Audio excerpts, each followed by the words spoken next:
Hey there, Chris from alpinemtbtraining here. I'm going to talk about a recent Pink Bike article that referred to the concept of spread, of measuring the fit of your bike. It had to do with handlebar height in relation to your bottom bracket. It is a concept I actually first found out from McCormack of Lee Likes Bikes. He called it the rider area distance, or RAD, and he uses it as a fit system, a way of measuring bikes to make sure they fit mountain bikers in the relation to how they interact with the bike when they're descending, not just climbing and not just using reach or some other numbers that has confused the mountain bike world recently. So I'm going to go over how to measure yourself, whether it's your spread or RAD, and also how to measure it on your bike, on your body, and how it affects the body positions on your bike as you ride. To measure your spread or RAD for yourself, all you need is a set of handlebars that are same width as that you use on your bike, or a broomstick, any kind of dowel. You'll just hold it as similar width as your handlebar. A pen or somebody with a tape measure to measure the height of the handlebar. So what I'm going to do, I'm just going to put the pen inside the grip and hold it. Then what you want to do, stand up next to a fence post or somewhere you don't mind putting in a little mark. In your riding shoes, you're going to stand up tall, and then just like if you finished a deadlift, you're standing tall, but you're pushing your fist down to the ground, and then don't look down too much, and you're just going to tap the pen against the post or wall or whatever you're using, and then get out your tape measure and then measure directly from the ground underneath. And then I get a measurement of 84 centimeters or 840 millimeters. And then you're going to go to your bike and check to see what your bike is. So when setting up your bike to measure the spread or RAD, you want to get a string attached to your grips so they go right through the middle of a grip. So I'm talking about right through here to the other one. So you can see how I've set it up. I've got a string with some Velcro. So a similar setup to this will be what you want to set up on your bike. So you will be measuring from bottom bracket parallel to the frame to this line that intersects the grip's centers, which would be right about there. Now, to measure the spread or RAD of your bike, you're going to simply get your tape measure, line up the middle of the bottom bracket with 0, and then stay parallel to the frame and make contact with the string you have placed as I've shown. I get bang on 84 centimeters. So this is a bike I've set up and I've practiced adjusted settings, so I know this bike is right where I want it. In another video, I will show you how to adjust your stem and spacers and handlebars to adjust how that affects your measurement. Okay, now for the on-bike fit. As you can see, I've got my bike propped up by the pedals on 2 sawhorses. I highly suggest you use 2 sturdy objects like sawhorses like this, or picnic tables or something like that. If you don't have something that kind of set up, after this I'll show you a method that you can just lay down on the ground and get a similar measurement.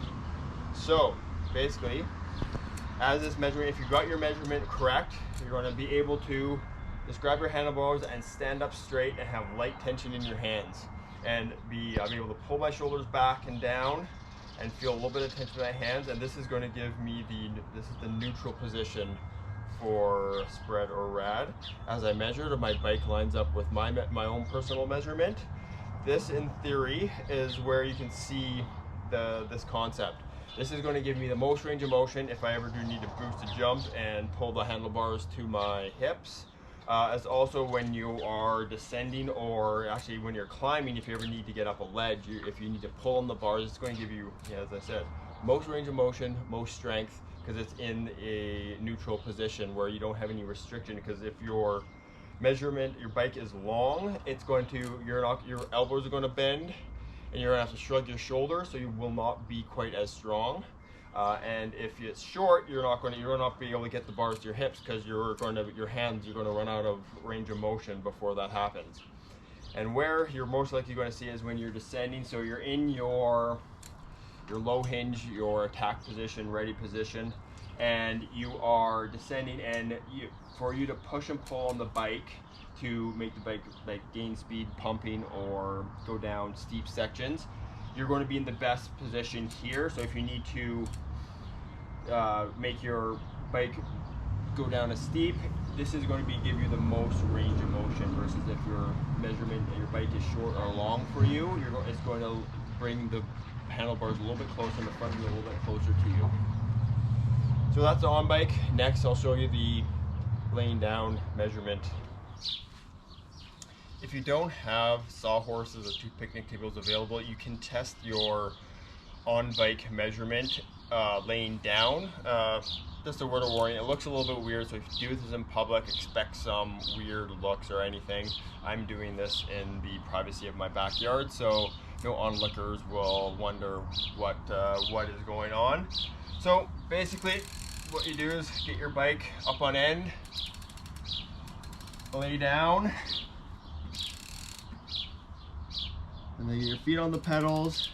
You're just going to extend your legs and arms, lay flat on your back, and then if you can extend your knees, pull your shoulder blades back, and then you should have a light tension in your hands, and you shouldn't have your toes pulled way up or have to push your toes down. You should be nice and relaxed.